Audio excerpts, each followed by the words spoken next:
I've been drawing ever since I could hold a crayon or pencil or pen, but when I was about 4 or 5 years old, I started to draw a ton. And my mom started putting together these sketchbooks for me out of scrap paper with wallpaper covers tied together with string.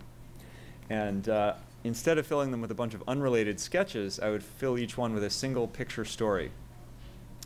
And this was my favorite example, not only because I made myself the hero of a fantasy epic, but I knew from reading picture books growing up that I wanted each page to have an image and some text on it, but I didn't want to take the time to figure out exactly what the words were going to be or how to spell them. So in my phonetic spelling, this says, "I do not want to write at all." And then the story continues in pictures, and it says, "I will not write anything." And I started signing each page as well. I knew that was a thing artists did. It goes on like that for about 25 pages. Every page has an image and some variation of "I do not want to write at all." Later on, of course, I figured out I could leave the words out, I could write the words later, I could even potentially use an existing story. So cut ahead to high school, and I was doing actual comic books and comic strips, and I did this strip that ran in my high school newspaper every week for about 2 years. And so that was my first experience with really long-form storytelling and with having an audience, having my work actually published and read. Also in the school newspaper, I was doing these little editorial illustrations, and I knew that a lot of the most famous American illustrators, the Golden Age illustrators like Norman Rockwell and J.C. Leyendecker, had done most of their work for magazines, and that editorial was a very highly respected line for an illustrator. So I decided to go to art school and to focus initially on editorial illustration. My editorials were a little bit silly. This was for a magazine article about smell and attraction. I also knew that book covers were a potential outlet for illustration, and every time I read a book, I would think about what would I put on the cover. So this is a painting I did for one of my classes for Frank Herbert's Dune. But I also kept coming back to comics again and again, and in my senior year, I had to pick a thesis project to work on for the whole semester, and I decided to do something in comics, and I wanted to adapt an existing story because I didn't want to spend half the semester writing the story. And I decided to do this Brothers Grimm fairy tale called Bearskin. And it's, like most of the Grimm stories, it's pretty short in prose, but by letting the pictures kind of do most of the storytelling, I mean, there are words in this book, but there are also long wordless sequences like this. It sort of expanded into this 80-page graphic novel, and so that became my first book. After I graduated, I took this around to some publishers. I didn't get that much interest, but I learned about self-publishing, and I actually ended up getting a grant from the Xeric Foundation, which is started by one of the guys who did the Teenage Mutant Ninja Turtles. And they would, every year, they would give money to people who were going to self-publish their comics. So I got Teenage Mutant Ninja Turtle money to print this book.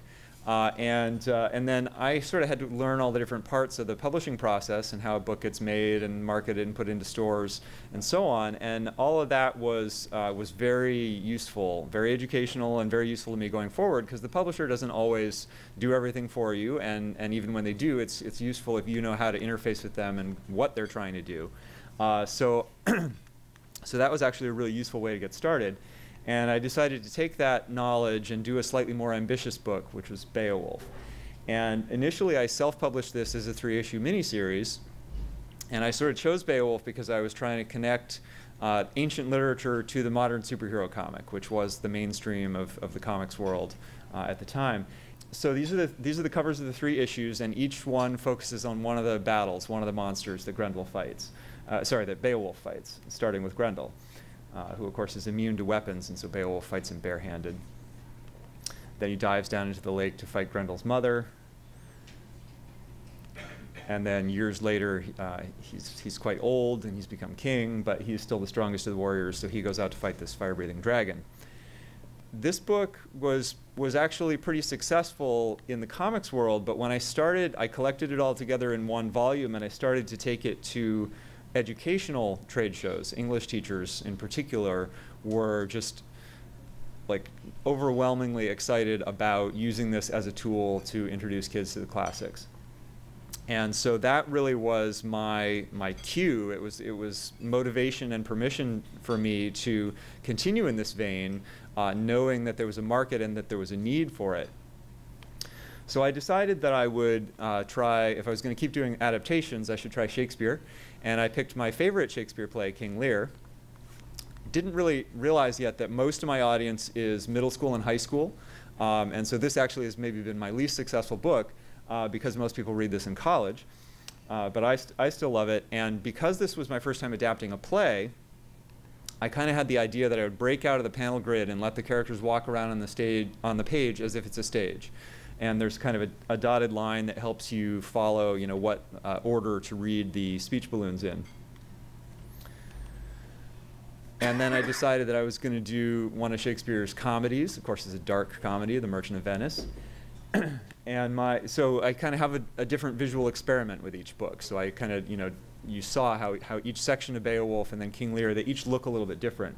So here my visual experiment was to draw from life as much as possible. And so I actually used real people to model for the characters and real locations, mostly in Venice, for the backgrounds.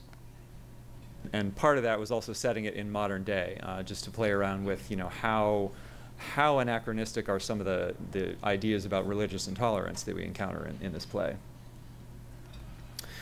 And so at this point, I decided that I was ready to take on what had been my favorite of the classics when I read it in school, which is the Odyssey. And, you know, the Adventures of Odysseus as he attempts to return home from the Trojan War. This was a big book. It was twice as long as any of the books I had done up until this point.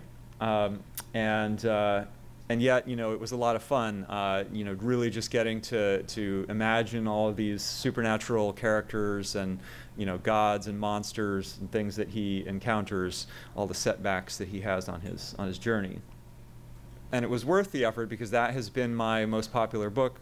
And based on the success of that book, I was hired to do this kind of a hybrid picture book graphic novel that retells stories from Greek and Roman mythology. I think I just made up a word, Roman mythology.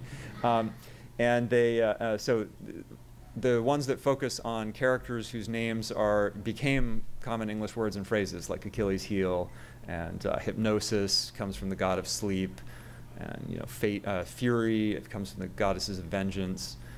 The Fates are in here, you know, Janus, from which you get the word janitor.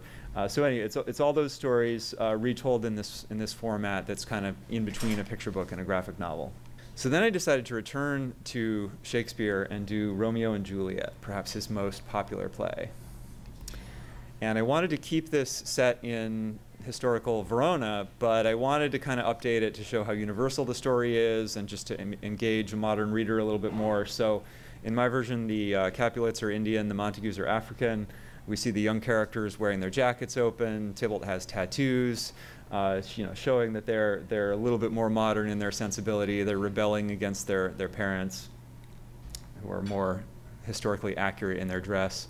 This is the famous balcony scene.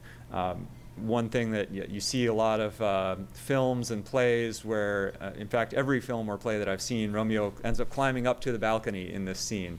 But the text actually sort of contradicts that. It's just that most directors find it's too boring if he sort of stays on the ground. And I tried drawing him on the ground, and that was too boring. So my solution, in order to not contradict the text, was to have him be able to climb up almost to the balcony, and they sort of can't quite reach each other, which is a nice symbol for the tragedy of the play. So then I decided to do Shakespeare's darkest, creepiest play, Macbeth, and had a lot of fun with the supernatural elements of this, the witches who give Macbeth the prophecy that he'll become king, and all of the visions and the apparitions and hallucinations that he has. When I see this staged, I don't necessarily want to see all that stuff. I don't want to see a lot of special effects, but in this format, I found it worked really well to really visualize and play up all of those things that he sees. He goes back to the witches and sees the three apparitions and the ghost of line of Banquo. So I had a lot of fun with all that really dark, creepy stuff, and that'll come back in a second.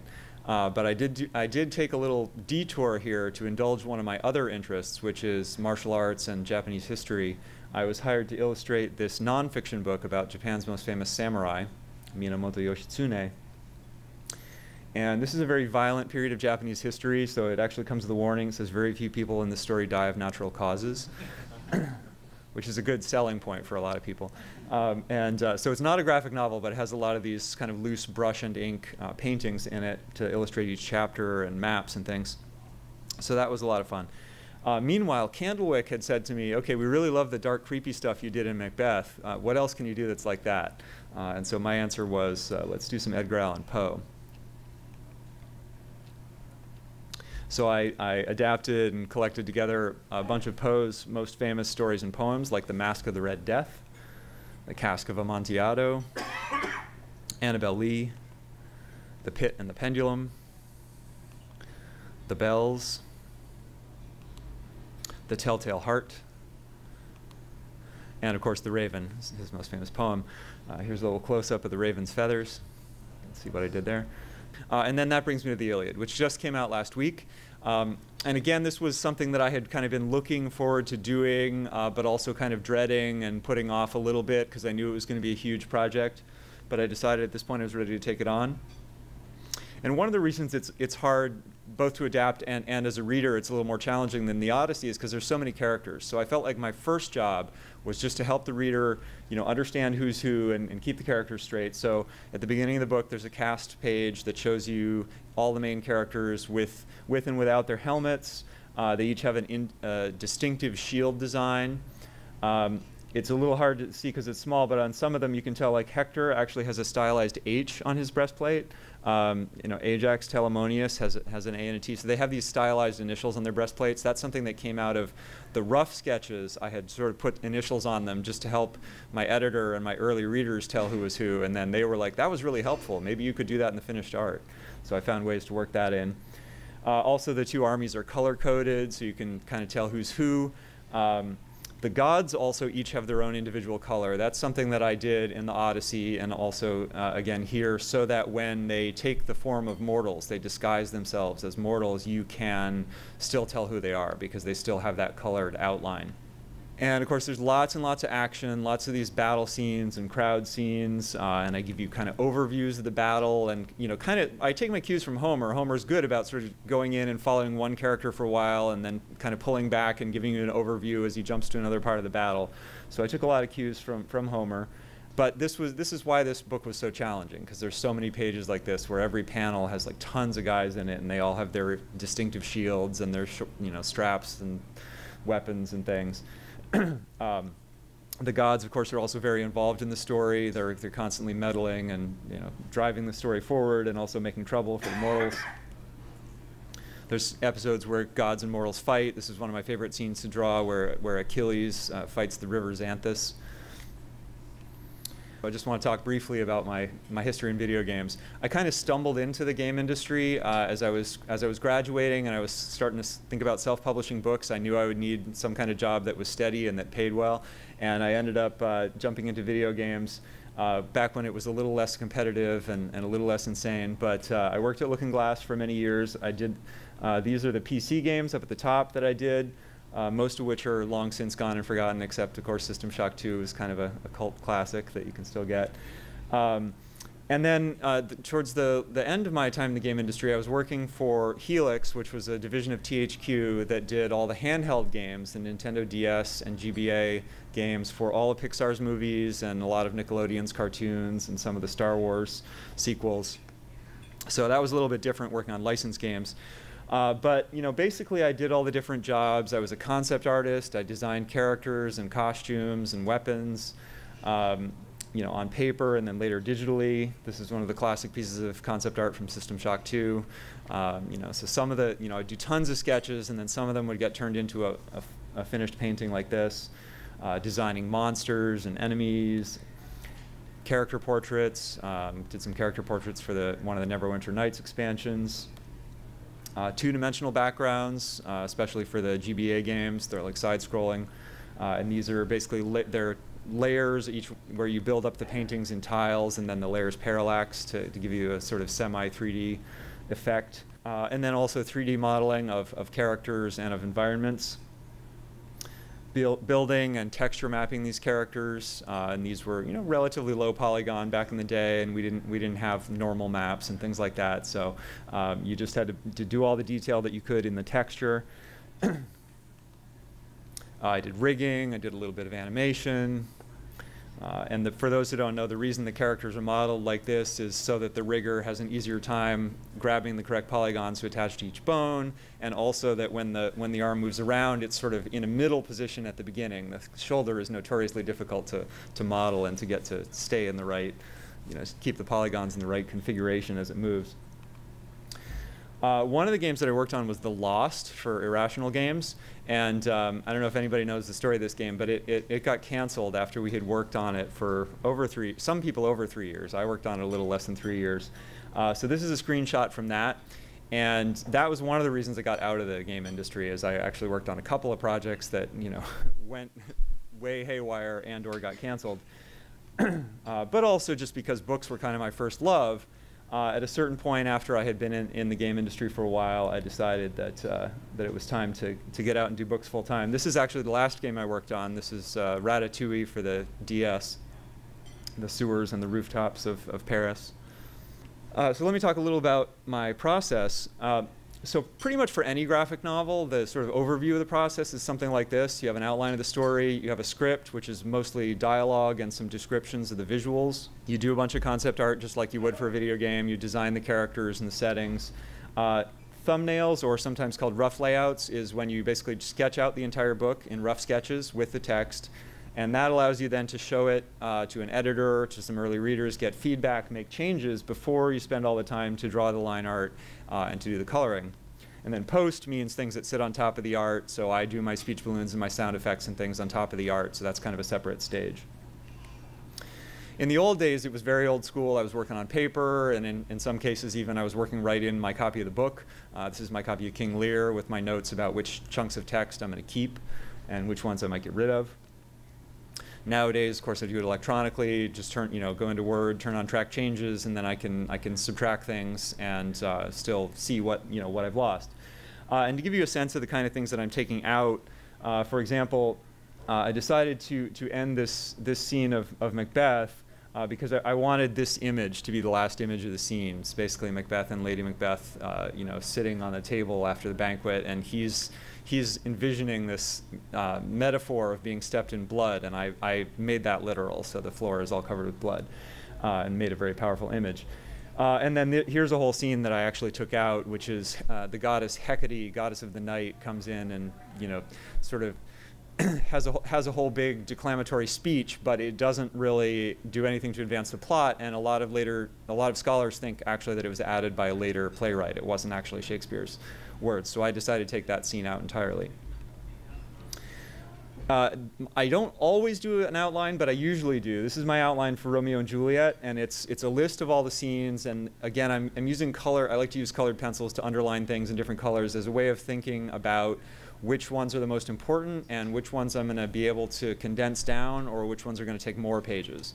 So a scene that has a heavy red underline, like this is Party, Romeo meets Juliet, and this is Friar Lawrence describing how he's going to try and save them. Those are scenes where all of the details matter, and so I'm kind of mentally allocating more pages to a scene like that than maybe something like, I don't know, down here there's a scene that says musicians banter. That actually has an X next to it, meaning I probably will take that scene out completely because the jokes don't really make sense to a modern audience and it has nothing to do with the plot.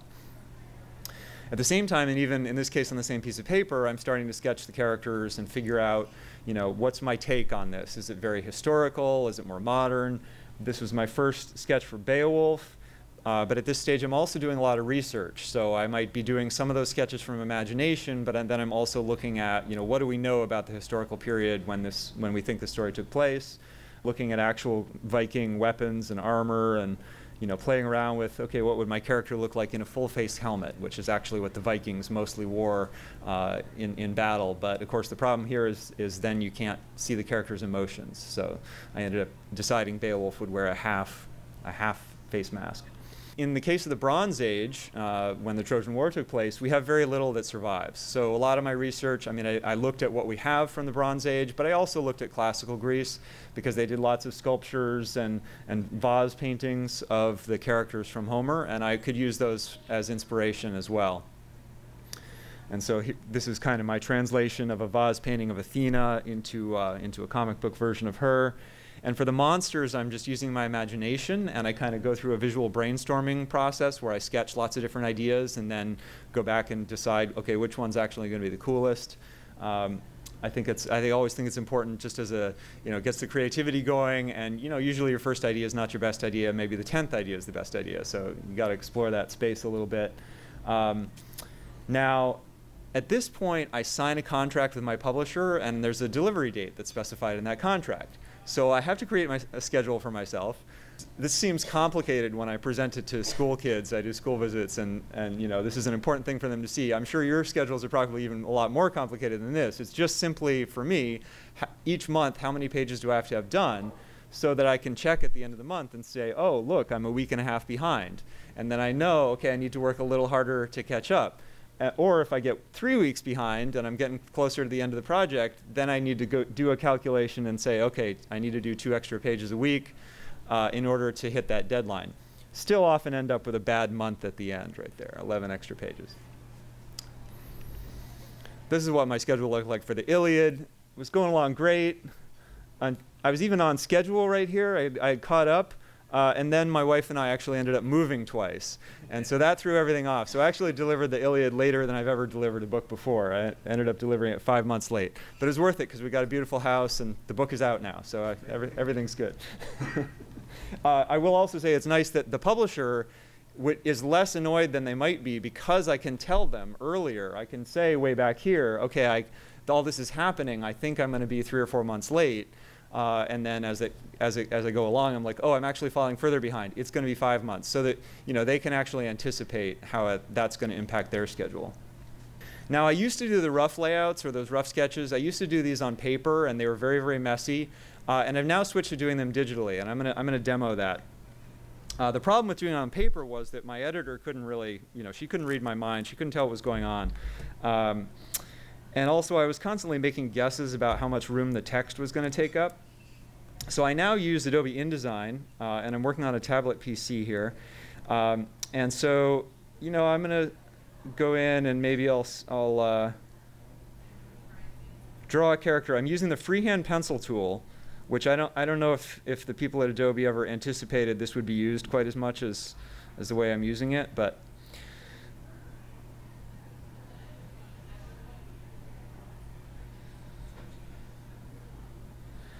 So my ability to draw quickly like this is mostly the result of a lot of practice, but this tool does kind of help me a little bit in that I know if I zoom in on this drawing that it's going to have all kinds of weird bumps and hooks in the line, and that kind of reminds me, okay, this is not the finished art. So it's kind of a constant reminder to me that I want to keep it loose at this stage. Also, each of these lines is its own vector object, so I can kind of grab them and move them around a little bit, and then I can group them. And now I have a character who I can move around, or I can flip, I can scale.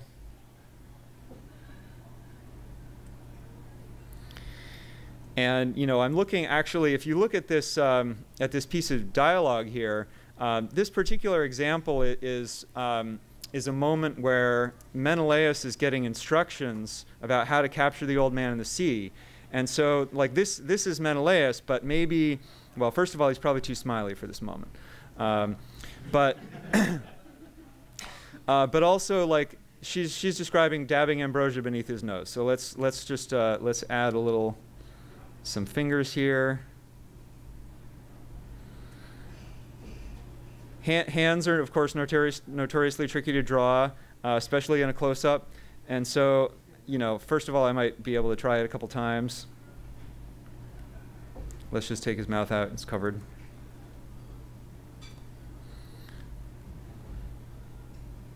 He's going to be annoyed because it's smelly.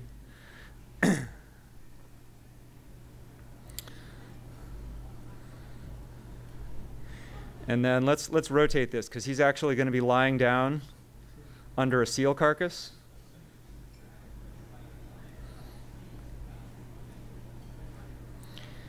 So like on a close-up of a hand, I might decide to go look for some photo reference. And definitely for a seal carcass, I'm going to probably go look for some photo reference. But at this stage, I just want to make sure it's good enough that somebody who's reading through this rough version can understand what's happening and can give me feedback. So maybe that's the first shot here. But I could also consider, we're seeing what that character is describing that's actually going to happen in the future. And actually, I believe this is what I did in the final book. But I could also instead just show you them having that conversation. So this is Io, this sort of sea goddess who comes out, and she's telling him about this.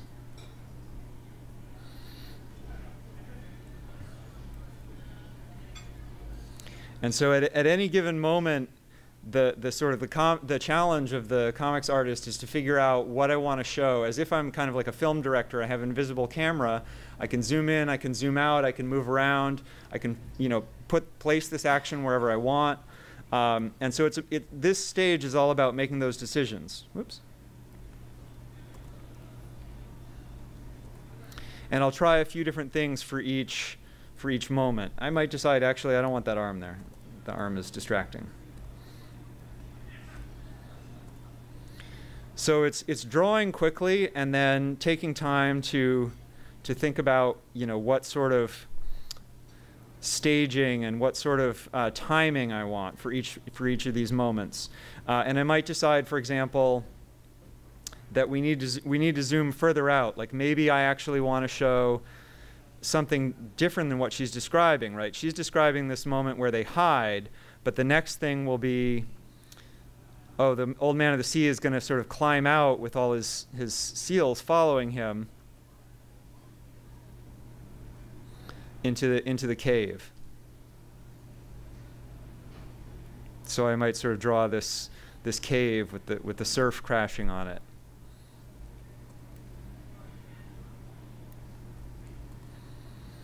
So I'll try a bunch of different things, and I might decide, okay, no, I'm going to go back to my first idea. The fact that I can manipulate the text box and see exactly how much text, how much room the text is going to take up, and I can drag things just right onto the next page or off to the side. That's part of why I like to use this tool rather than something like Adobe Illustrator, for example, which would just be one page at a time or one spread at a time. A lot of people do use that, but I find it more fluid to be able to work across multiple pages using this software. And then this will be an action shot, right? So they're gonna grab the old man of the sea, and so I got to decide, maybe I want to show the moment right before they grab him. You're kind of creeping up on him here.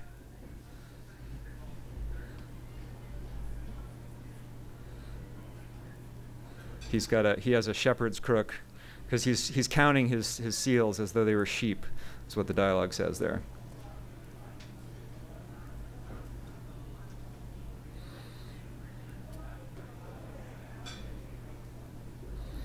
I got to make at least one of these seals a little bit cute.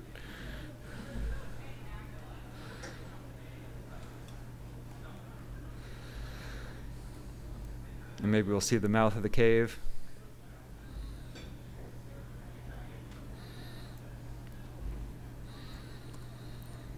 So this is about how fast I try to draw at this stage, because I want to try out all these different things very quickly, and then I might sit here looking at this page for a minute and kind of rearranging things until I get them exactly the way I want, and then I would show that to my editor. So this is actually the next page where they've grabbed him already.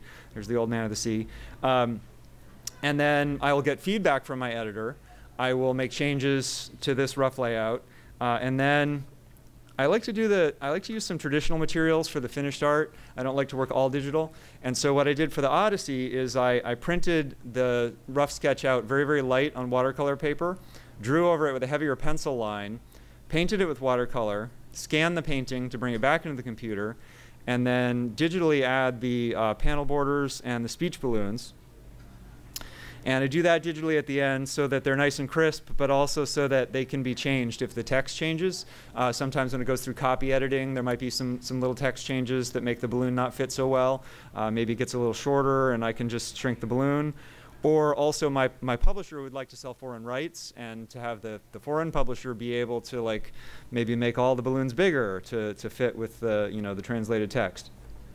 So this gives me a lot of control over delivering the book exactly the way I want, but then it also gives, you know, flexibility later on for the publisher. And for the Iliad, I did basically the same process as the Odyssey, except I decided instead of real pencil, I was going to digitally pencil using the iPad Pro and the Procreate app, which has a very good pencil simulation, and also the Procreate app will record a time-lapse video of the entire drawing. So for each page, I have one of these time-lapse videos, and this one is showing a scene where Menelaus and Agamemnon are standing up on the Greek wall, looking out at the Trojan campfires. The other thing that I wanted to add a little bit more digital to the process relative to what it was in the Odyssey is that some of the dark scenes, this scene takes place at night, and the really dark nighttime scenes in the Odyssey got a little bit blotchy because watercolor is just a little bit hard to control when you're using it very dark. And so what I did is I sort of half painted the nighttime scenes. So this is the painting. So I've painted in a lot of the local colors and just this sort of blue wash. And then I digitally added the dark color of the wall, the fires, and the night sky. And so that kept it from getting blotchy and allowed me to have a lot of control over exactly how light or dark it was, so that I could make sure that it wasn't going to, you know, print too dark so you couldn't see it, or too light where it didn't really look like it was night. Here's another example going from the rough sketch to the drawing to the painting. And this example doesn't have any digital added to it. That's exactly the way I painted it, just with the borders added digitally. And then I'll just mention what my next book is. So actually, I'm changing gears a little bit. I'm doing an adaptation, but it's a contemporary novel. I don't know if anybody in this room will have read Graceling. It's a really fantastic YA fantasy novel with a very strong female hero and a really, really creepy villain who let's say, seems politically appropriate for our times. Last thing I'm going to leave you with is a couple examples of the kinds of things that might actually change from the original when I adapt them into the comics medium. For the most part, I'm sticking very, very close to the original. I'm trying to preserve the intent and the feeling of the original. But there's a few places where, you know, I find something is a little problematic and I make a little change.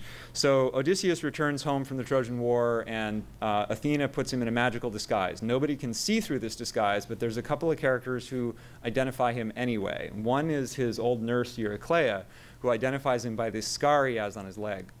And this was a scene in the original where they go into all the detail of how he got this scar and this whole hunting expedition and who he was with and where it was and, you know, all the action. And it's quite interesting. And I did draw that scene in rough sketches, but then I was like, that really takes us out of this very intense moment. And so this is a kind of classic picture is worth 1,000 words scenario where I basically could replace that whole scene with just this single image kind of summary flashback that Eurycleia has, where we see him coming back from the hunt with the boar and his leg wounded. And that allowed me to stay in this very intense moment where he realizes that she's recognized him, and he puts his hand over her mouth to stop her from saying anything. Conversely, sometimes pictures alone are not as good at conveying a very subtle emotional change of state. And so, you know, depending on what it is. So in this case, we have the other character who sees through the disguise is his old dog, Argos. And this is the most emotional part of the story. For those who haven't read the Odyssey, this is a spoiler, but I think it actually gets more impactful when you know it's coming. So he's gone away to the Trojan War for 10 years, and then it's taken him almost another 10 years to get home. So this dog was like a puppy when he left and is now almost dead. And it recognizes his voice and his smell, wags its tail. They have this beautiful moment of recognition. It puts down its head and dies, content that its master has returned.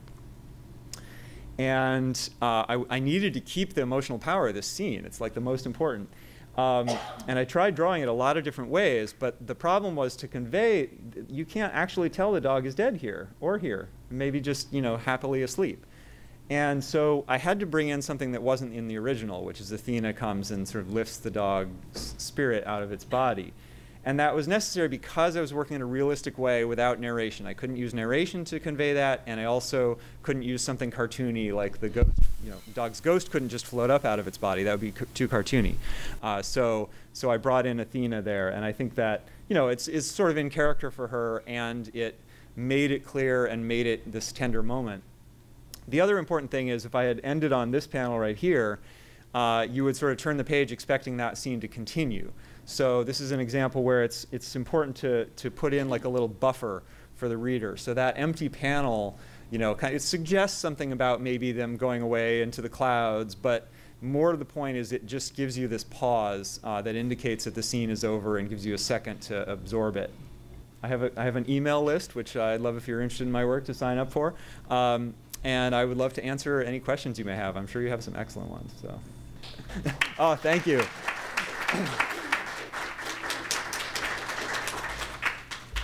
Hi. Do you anticipate in the future more of the coloring process to be digital-based instead of doing it by hand? Well, I'm always playing around with it. So I certainly, some of my books, like Macbeth, I actually drew with traditional pencil, but then I colored it digitally, but just using some traditionally created textures to sort of supplement the digital coloring. And there's a lot of illustrators who work that way. They sort of color digitally, but they bring in textures from traditional media. So yeah, I certainly might do more of that. And at some point, the digital tools keep getting better, and we may be able to create really interesting sort of accidental textures like that more easily in digital than in traditional at some point. I don't know.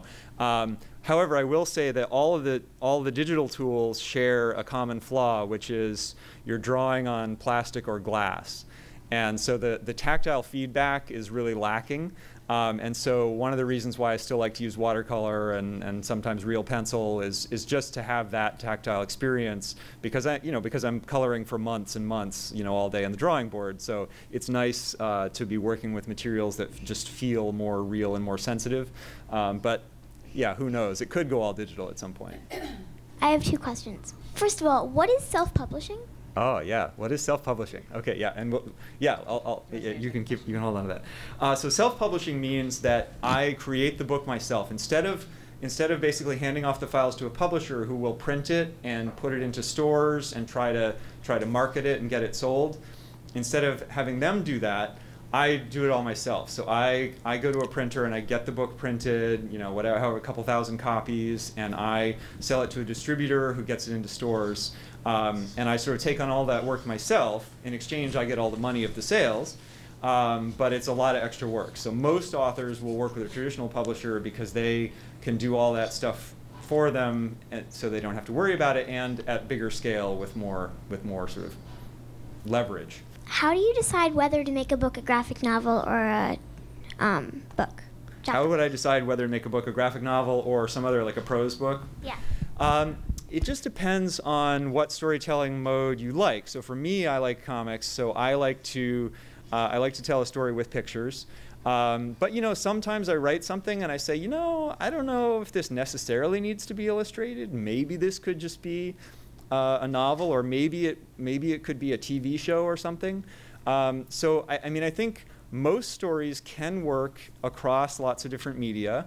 There are some times when there are pieces of classic literature where the way that they're written is so important that, like Ulysses, for example, which is a big long novel that's based on the Odyssey.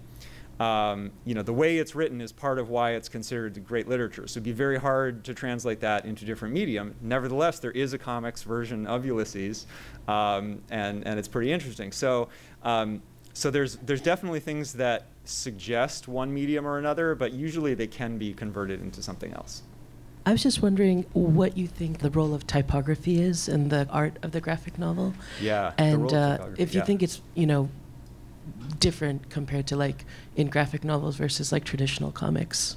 Yeah, so first of all, the term graphic novel is really, to me, like a format within the world of comics, right? So it's just like a long form sort of self-contained story. So everything that I would say about comics definitely applies to graphic novels. But having said that, there are some traditions in the comics world, and one of them is that everything was hand lettered traditionally in comics. And with the kind of the new generation of graphic novels, you're seeing a lot more either it's a hand-lettered font or it's traditional typography.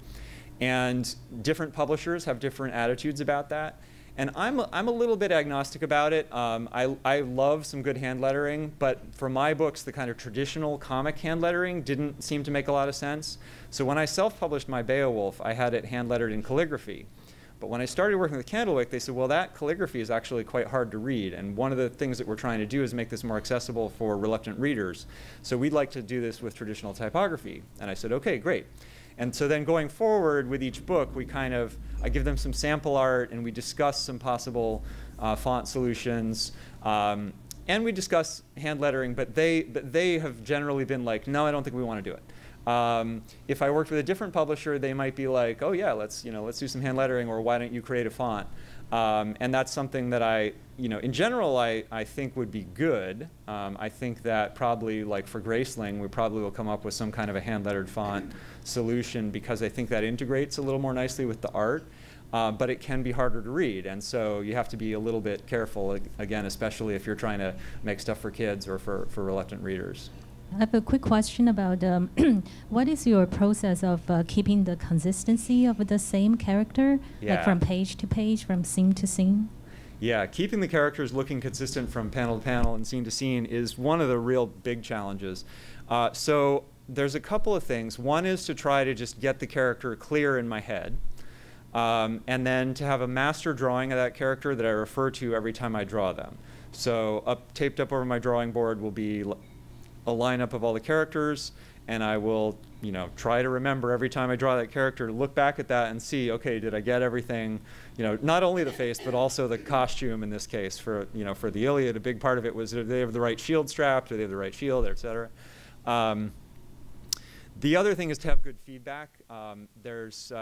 For all aspects of the writing process, and this goes back to the question you asked me before we started, for any writer, I think you need to have some readers that you trust that give you good feedback early on, so that you can, evaluate both the writing, and in this case, one of the things is actually my wife, who's sitting in the back corner, is really good at looking at all the faces and saying, oh yeah, this one's a little off, here the nose is too long, or here, compare this to this other panel. So getting some good feedback about that is also really, really key. And some artists solve that by basing them on real people, and I did that to some extent in the Odyssey. And also some artists solve that by being really cartoony, so that the character is, it's like Peanuts, or they just have different hair and a slightly different, it's just the outfit and the hair or whatever. So there are other ways to solve that, but that's how I do it. Yeah. Are you at all interested in doing some more interactive styles, using the art and storytelling style that you have? Because from what you described with the scene with Odysseus's dog, you understand for how to do a particular kind of storytelling on top of the ordinary narrative, and you have experience with video games. And I know there are a few games which have used the motifs of graphic novels. Are you at all interested in that area? Do you have thoughts on what Yeah, I mean, there's lots of interesting possibilities for hybridization and for new variations of storytelling that haven't been done. When I was working in video games, I was always really interested in the possibilities of it as a storytelling medium, but that's always in tension with the idea that you just want to have a really cool interaction experience, that you want to have a really cool gameplay mechanic, and that arguably maybe that's more important than telling a story with that medium. But I did work with some people who were really fantastic at that, like Ken Levine, who was at Looking Glass and then at Irrational, really kind of was great at how to tell a story by piecing out these little things as you're doing this interactive thing. But then also on the comic side, there's you can do a lot with motion within the panels, or sound, or with having you can kind of, instead of using panels on a page, you can do something that's almost more like animation, where you just have one panel and then it changes, and then it changes, and then it changes. I personally, one of the things I love is in comics this idea that where something is on the page, that space is time. And if anybody hasn't read Scott McCloud's Understanding Comics, I highly recommend that book. And one of the key concepts is space is time, and so the fact that you can see all the panels at once, but they create this linear narrative, is really interesting to me. And so I tend to gravitate towards the sort of the pure comic rather than some of these variations. But at the same time, I'm always trying to keep my eye out. If I see somebody doing something really interesting, I'm like, let me just file that away for if I'm doing a story that fits that, maybe I could do something more experimental. I tried to pitch the Vonnegut estate to do Slaughterhouse-5, and I was thinking, if I can sell them on the initial concept, then maybe I can also try to introduce some non-standard, non-linear storytelling, because it's all about non-linear time, right? Unfortunately, the Vonnegut estate was not interested in doing that. They might change their mind someday. Hi, so we are enjoying your work very much at our house. I have to ask, I was once upon a time an English major, and I'm curious, how early in your career did you realize that you would be manipulating text and making decisions or having thoughts like, this doesn't advance the story, or adding scenes, and what does that feel like? Wow, yeah. It's really hard to convey that, I think, to kids in middle or high school, and I know some people who have gotten them to think in those terms with video. I don't think I really understood any of that until college. And it was, and I think actually that adaptation helped me understand it better when I was trying to write my own original stories. I was so focused on just the problem of what happens next and who's talking and what does the dialogue sound like, that it was hard to focus on some of those higher level questions about the staging and the the subtext and the symbolism and all the other things that you can put in there. And so adaptation kind of freed me up to jump into that more deeply. But definitely the point where you start, the point where you're going to have a book that's actually out in the world that's going to be printed, that really raises, it makes you up your game, I think.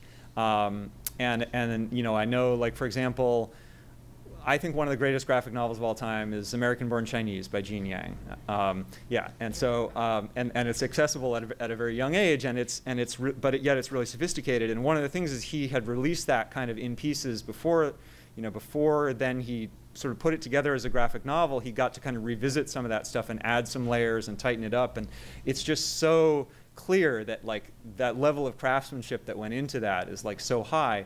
And I think it's in part because he got to revisit some of that material, and also just because he's a genius. But that moment where you say, oh, this is going out as a book, and hopefully it's going to be in print for 20 years, and maybe I better just look through that one more time, and before I draw it, and think about, okay, could this scene be a lot cooler than the way I initially thought of it?